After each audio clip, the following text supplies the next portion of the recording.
لیکن ہمارا اعتراض کوئی نہیں. روزے رکھتے ہو ہمیں کوئی اعتراض نہیں. تو اسلام سے تو ہماری جنگ نہیں ہے. اسلام ایز اے مذہب we are ready to embrace. بلکہ رمضان میں ہم وائٹ ہاؤس میں افطاری بھی دے دیں گے, بلا لیں گے بہت سے لوگوں کو, ہاں بھائی افطار کر. اور عید کے موقع پر کوئی کومومریٹو جو ہوتے ہیں اسٹیمپ وہ بھی ایشو کر دیں گے.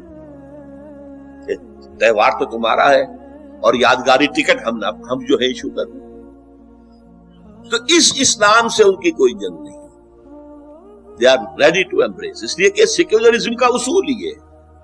سیکولرزم لا مذہبیت نہیں ہے, لا دینیت ہے.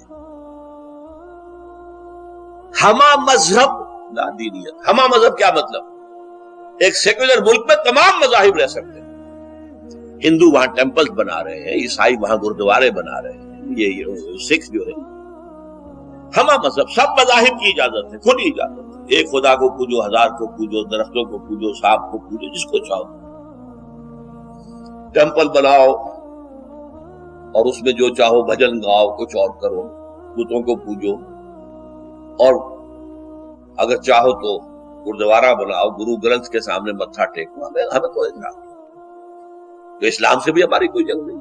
لیکن اسلام ایز اے مذہب, اسلام ایز اے دین, nothing doing, we can't bear it. اس کو ہم نے ختم کر کے دم دیا. میں نے پہلے ایک بات کہی تھی, اس کو یہاں دوبارہ ذہن میں تازہ کر لیں. 50 برس تک جو کولڈ وار چلی ہے وہ مذہب پر نہیں تھی, نظام پر تھی. کیپٹلسٹک سسٹم ورسس کمیونزم, نظام کی بات تھی. انفرادی ملکیت ختم, قومی ملکیت, سود ختم,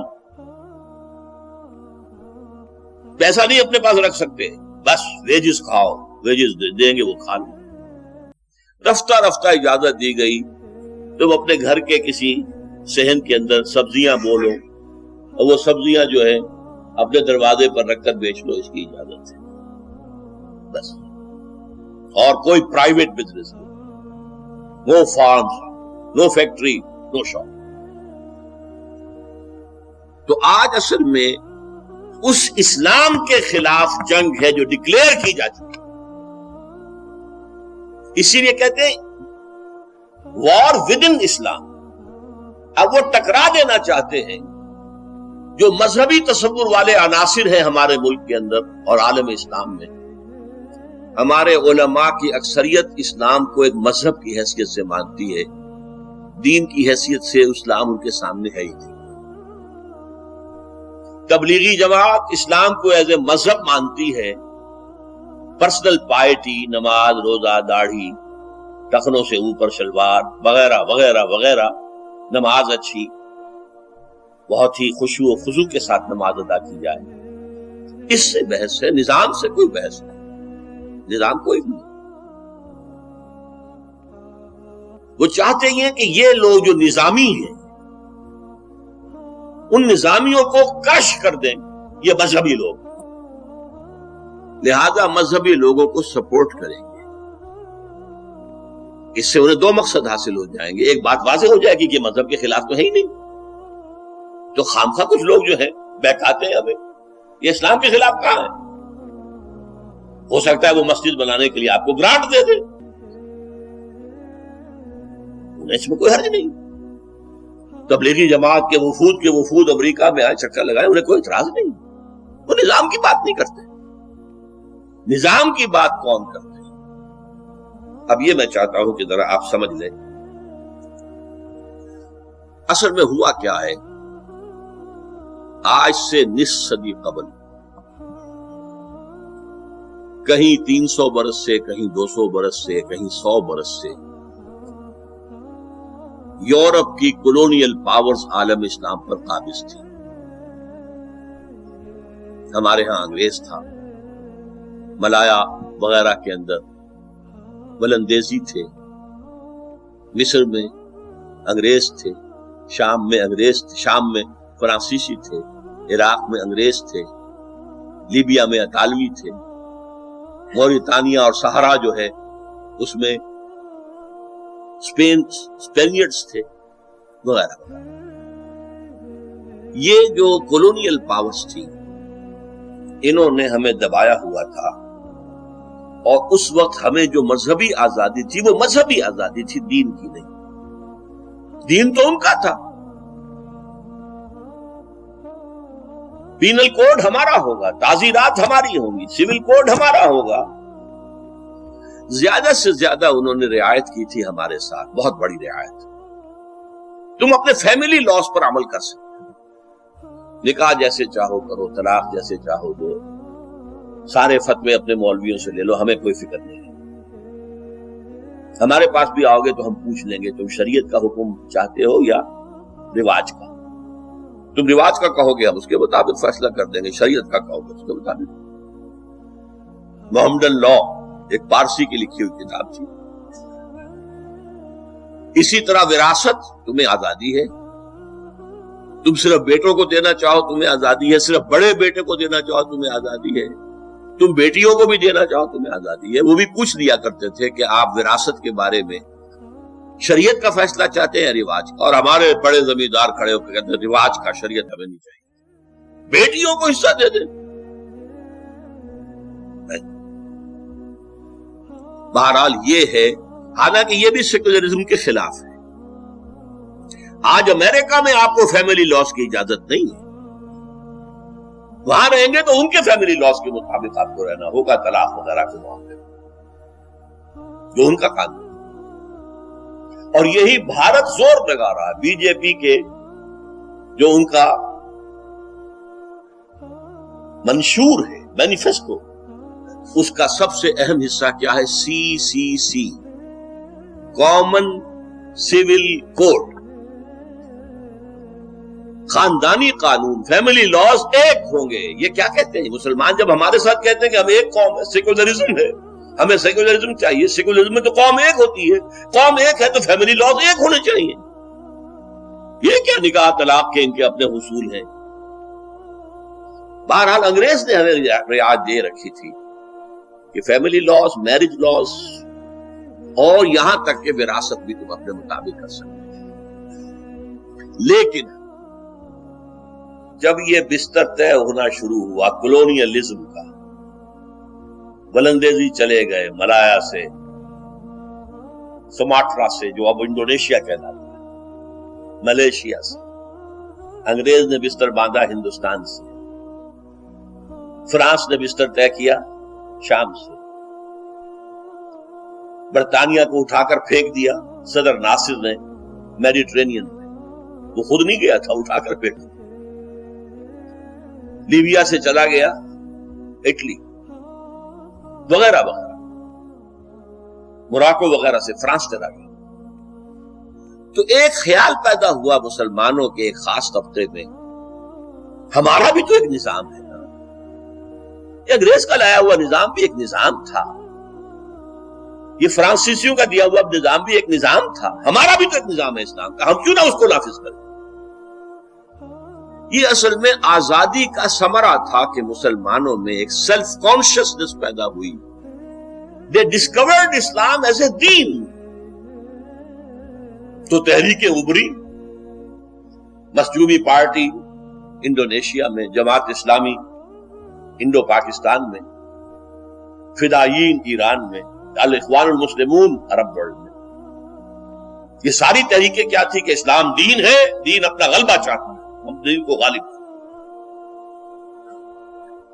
لیکن دو فیکٹرز ایسے تھے جس کی وجہ سے، بلکہ تین، آج تک کہیں کامیابی نہیں ہو سکی.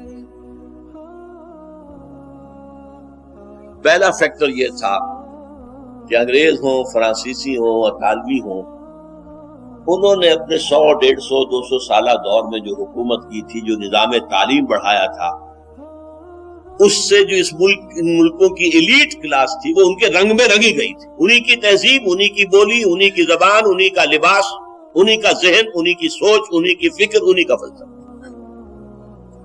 اور جب گئے ہیں تو حکومت ان کے حوالے کرتی چلے گئے،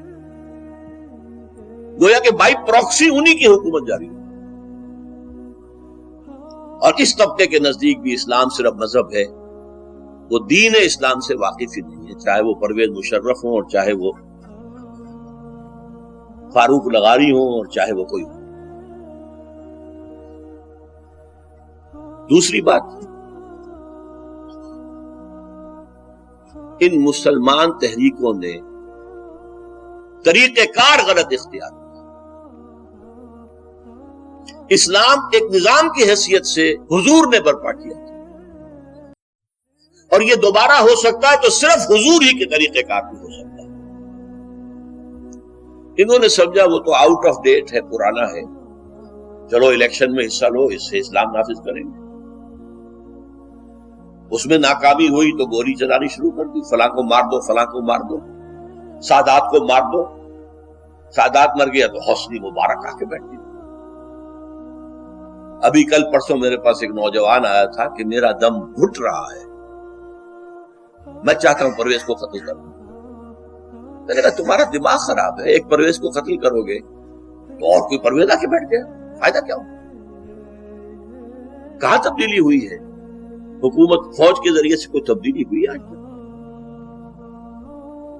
اس اعتبار سے یہ غلط میتھوڈالوجی جو ہے اس نے ان تحریکوں کو کہیں کامیاب نہیں کیا۔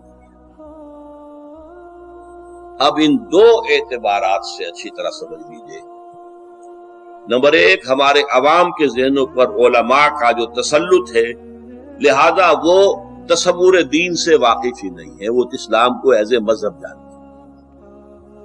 نمبر دو، یہ جب بستر لپٹے ہیں استعمار کے، تو جو نیچے حکومتیں بنی ہیں وہ انہی کے تربیت یافتہ لوگ تھے، تربیت دادا لوگ تھے، چاہے آئی سی ایس آفیسرز تھے اور چاہے وہ بڑے بڑے لینڈ لارڈ تھے جن کے بچوں کی تعلیم مغرب میں ہوئی ہے۔ پھر پگاڑا صاحب بھی تو، یہ دونوں بھائی لے جائے گئے تھے ان کے والد کو پھانسی دینے کے بعد انگلینڈ میں، وہاں ان کی تربیت ہوئی ہے۔ اور بھی جتنے بڑے بڑے جاگیردار ہیں ان کے بچے تو وہاں تربیت حاصل کر کے آتے ہیں جہاں سے ان کی برین واشنگ کر دی جاتی۔ اور تیسرے، دینی تحریکوں کی غلط میتھوڈالوجی، یا بیلٹ یا بولٹ، دونوں غلط، یکساں غلط۔ اب میں اپنی گفتگو ختم کر رہا ہوں اس بات پر، اس پورے پس منظر میں یہ بات واضح ہے کہ اس وقت اسلام اور مسلمانوں کا مستقبل بہت تاریک ہے، بہت تاریک ہے، بہت تاریک۔ امریکہ جیسی سپر پاور، عالمی تہذیب کے 3 لحاف، اور دینی مذہبی سطح پر عیسائیت اور یہودیت کا گٹھ جوڑ اور دشمنی اسلام سے، اور تیسرا اس ٹرائنگل کے اندر شامل ہو گیا ہندوستان، مشرکین، ان کی قوت، ان کی طاقت، ذرائع ابلاغ پر ان کا قبضہ، نظام تعلیم کو اب جو نیا رنگ دے رہے ہیں این جی اوز کے ذریعے سے، ان سب کے ہوتے ہوئے الرغم اسلام ایز اے دین کم سے کم مستقبل قریب میں اس کا کوئی امکان نہیں ہے۔ ہاں، اسلام ایز اے مذہب وہ باقی ہے۔ ملا کو جو ہے ہند میں سجدے کی اجازت، ناداں یہ سمجھتا ہے کہ اسلام ہے آزاد۔ اسلام آزاد نہیں ہوگا، ہاں مذہب اسلام موجود رہے گا، البتہ یہ صرف مستقبل قریب کی بات ہے۔ مستقبل بعید میں کیا ہونا ہے؟ ناز اتنا نہ کریں ہم کو ستانے والے، اور بھی دور فلک ہیں ابھی آنے والے۔ Tables will be turned. یہ کب ہوگا، کیسے ہوگا، اس موضوع پر اب میں گفتگو کروں گا۔ میرا آج کا جو ہے خطاب، اس کے ویڈیو یا آڈیو آپ حاصل کریں، دوبارہ سنیں، سہ بارہ سنیں، بار بار سنیں، لوگوں کو سنائیں، تاکہ انہیں جانکاری ہو، انہیں معلوم ہو دنیا میں ہو کیا رہا ہے، کون سی قوتیں ہیں، اور اسلام بطور دین کس طور سے ہدف بن چکا ہے ان تمام ورلڈلی پاورز کا، چاہے وہ امریکہ ہے اور چاہے وہ یورپ کا سینٹرل حصہ، ان سب کا ٹارگٹ اسلام ایک دین کے اعتبار سے ہے۔ اقول قولی ھذا واستغفر اللہ لی ولکم ولسائر المسلمین والمسلمات۔